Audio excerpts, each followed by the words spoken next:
Hey guys, how you guys doing since the last time we spoke? How have you guys been? Now welcome to my channel. Remember to like, comment and subscribe. So today I'm going to talk about sleep training, which I know this is an issue that a lot of moms have, and if you haven't realized, my page is a little bit about motherhood, a little bit about my life, and a little bit of everything here and there. So the topic for today, in short, is sleep training. So for the past week, me and Frankie have been sleep training Tai. And what pushed me to do this, you ask? I think 2 weeks ago, someone sent me a DM. A sleep coach sent me a DM and told me that it was the right time to sleep train Tai and if I would want to work with her. I, of course, exchanged contacts with her. She then sent me sorry, I'm just gonna do this because I keep looking at that. She then sent me a WhatsApp. We talked a bit, and then she sent me her rates. So her rates were $400. Actually, they were in dollars, not even in Kenya shillings, which I converted and found that it was around 42,000 Kenya shillings.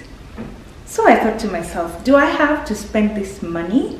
Which is a very fair rate if you ask me, because dealing with children can be a challenge. So, but I still thought to myself, just because I like to save, do I need this, or should I try on my own, do my own research, watch videos, and then if I'm not able to do it, then I can hire a sleep consultant or sleep coach. The reason I also didn't hire the sleep coach is because Tai has never had a huge problem sleeping. From day one, he's always slept in his crib. So I'm a very heavy sleeper, and I like to have space when I'm sleeping.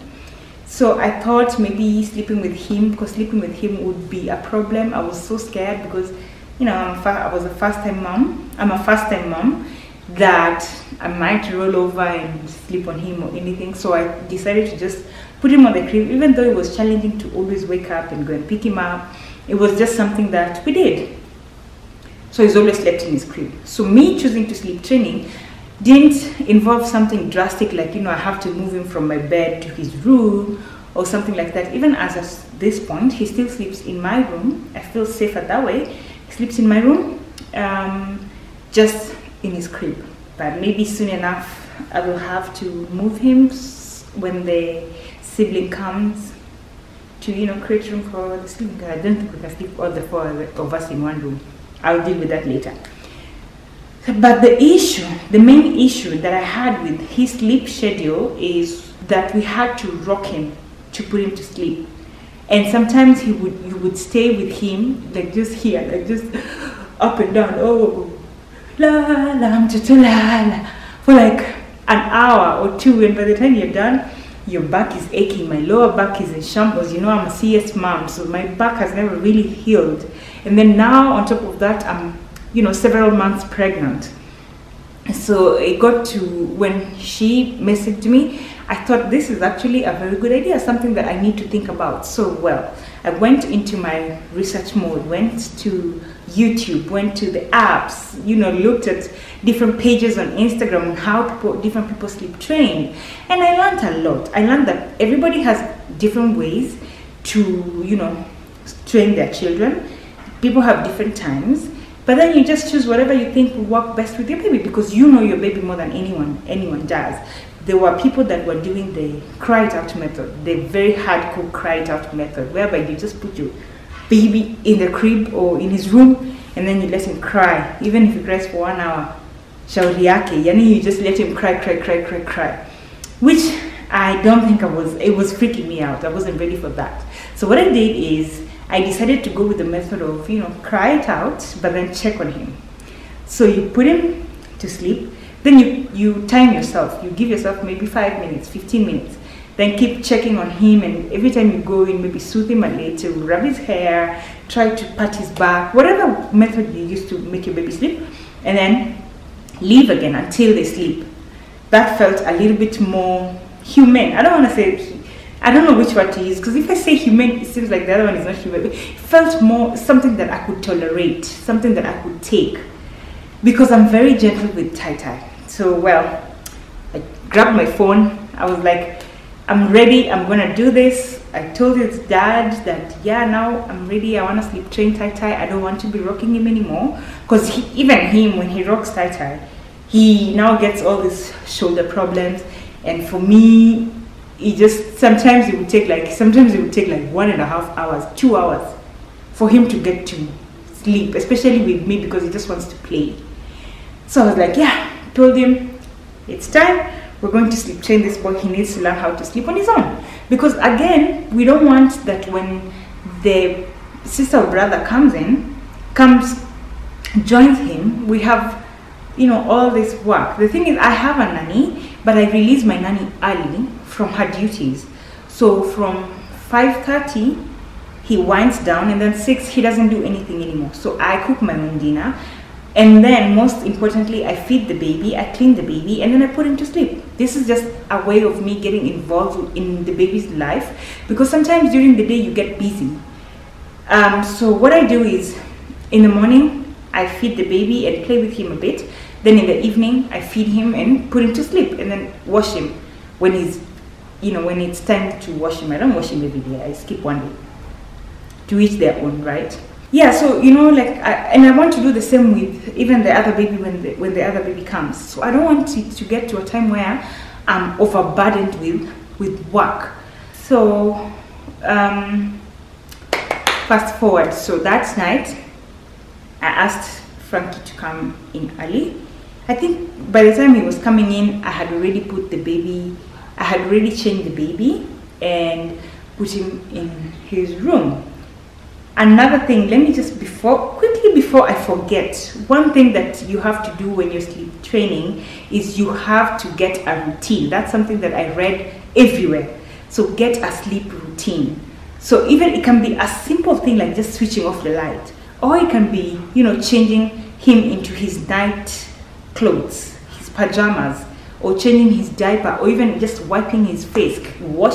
Some people now, do more like just wash the baby, change the baby, do all that. But for me, it was just simply just changing his diaper and putting him in pajamas, and then turning on the white noise machine. It's not really, it's just like white noise music, just little background music, just to drown all the other noises. So that was the routine. So I did that on day 1, put him into sleep. He was like, what the hell is going on? Why are you leaving me here alone? The baby was crying like I've never had him cry before. I came out, I almost cried myself. I was panicking, but thank God Frankie was here and he's a little bit more stern. So he was like, no, I was like, no, Frankie, I cannot let him cry like this. That's my baby. I want to go back in and, take him and just, what's the big deal? I'll just hold him until he sleeps. It's not a big deal. I don't think it's a lot of work. And he was like, since you've decided you want to do this, we are not going back. Hold tight. So what I did is I said, okay, I want to just develop some discipline. So I timed myself, put a timer for 3 minutes. Even though they tell you 15 minutes, I was like, I can't leave it for 15 minutes. So I put 3 minutes. And then waited. I was just looking at the timer, like the time was moving so slow. That's when you realize how long 3 minutes is. Then at the 3rd minute, when the timer went off, I went back in, tried to calm him down, came back out. He was crying, almost throwing up. He was crying. So then that's when Frankie now took over, went in. So the baby came out, cried. I think we went in like 4 times, and then the 5th time he cried and I guess he was just too tired and he collapsed and slept. I felt really, really horrible. But then I also felt happy that we were able to put him to sleep in 15 minutes, because when I saw other moms, they were like saying maybe 1 hour, 30 minutes, or maybe day 1 is like the hardest. It wasn't that, I felt like it wasn't that hard for me. It wasn't hard, but everybody has their own experiences. And if you try to do it, if maybe you decide to do it, maybe it will be different for you. Maybe your baby will cry the whole night. Some people say the baby cries and wakes up and cries and wakes up, and like it's horrible. But for us, it wasn't that bad. Then the 2nd day, repeat. So yeah, a lesson that I learned from there is, aside from having a sleep routine, you need to also don't give up. So when you decided to embark on this journey, just know it's a forward way. There is no coming back. So once you've started it, however hard it is for you, hold on tight. If you have to pour a glass of wine and play some music just to like distract yourself and, you know, relax, do it. But whatever it is, do not go back, because when you go back, all the progress you've made, all the progress you are going to make is just done with. Like, you've done zero work. So day 2, again, same routine. And then what I also did was I kept his room dark. I'm not those kind of parents that let my child sleep with, you know, noise or lights on or blah blah blah, blah, that hostile condition. I know some people prefer that because then the baby is able to sleep even when, you know, they're outside or whatever they are. But I just prefer to like keep the room dark. So, you know, switched off all the lights, drew the curtains, changed him. And when I'm changing him in the living room where it's bright and there's music, so that the baby can learn the transition between playtime and bedtime. So that by the time I take him into our room, our bedroom, and he sees the darkness and he hears the music or the, you know, the background white noise music, he knows it's sleep time. Like ding ding ding ding ding ding, it's time. Yeah, did the same thing. Second day, I think he cried for like maybe less than 15 minutes, maybe less than 10 minutes, and then he slept. Third day, the time just kept reducing, and on the fourth day, he was able to sleep on his own. But all this time, it was Frankie who was doing it. Mine was to do research and tell you, okay, so this is what you need to do, the theory. But the practical side was all Frankie, because I felt like the baby was too playful with me. I'm like a playmate. He sees me like an age mate. When he sees me, he wants to laugh and pull my hair and do crazy things to me. But then when he sees Frankie, he's a little bit more calm and more disciplined with him. When he speaks, he's more inclined to listen to him than me. Me, he just throws tantrums. It is what it is. So yeah, so he did it. But then a few times he wasn't around during his sleep time, and I was a bit worried. I thought maybe he would really disturb me, but he did not. Even today, I think today he slept at 6:45, and I put him in. He tried to like grab on me and do all this cry, but then it was just for like maybe 30 seconds, and then he just slept. So I just put him, of course, switched off all the lights, put on the music, and then just came out. He cried for 30 minutes and he slept. So it's not been a big challenge. The challenge that we have right now is the daytime naps, because our nanny just doesn't cooperate with me, and it's not something that I'm complaining about. She's soft with the baby. So when I'm away, and of course I explain, I say, okay, we're trying to do something here, so don't strap the baby on your back, because that's how she gets him to sleep. So don't strap the baby, just let him sleep on his own, do this, do that, do this. But then he'll just be like, oh, hapana, analia, anaona namwacha kwa nini? Oh, no, I cannot. So she's just basically said she cannot, which I'm like, you know what, it's okay, we'll deal with it. At least the baby, for now, the baby knows that when it's nighttime, he sleeps on his own. But the daytime naps is still a challenge. What I would recommend, even though I'm not an expert, but what I would recommend for moms that want to do this is, if you're going to do it, maybe you should take 4 days off, so that you train the baby to sleep during the day and also at night. But it's been the best thing that we've done. Right now, Taita sleeps between 6:30 to 7. So let's just say 6:30, and then wakes up at 6:30. So a good 12 hours of sleep. I've gotten my life back. I'm able to cook my meals in peace. I'm able to watch a whole movie, because I'm such an early sleeper. By 9:30, I want to be in bed. So for a long time, I wasn't even able to watch any movie, and I love movies. We love watching movies together, me and Frankie. So we're able to watch movies again.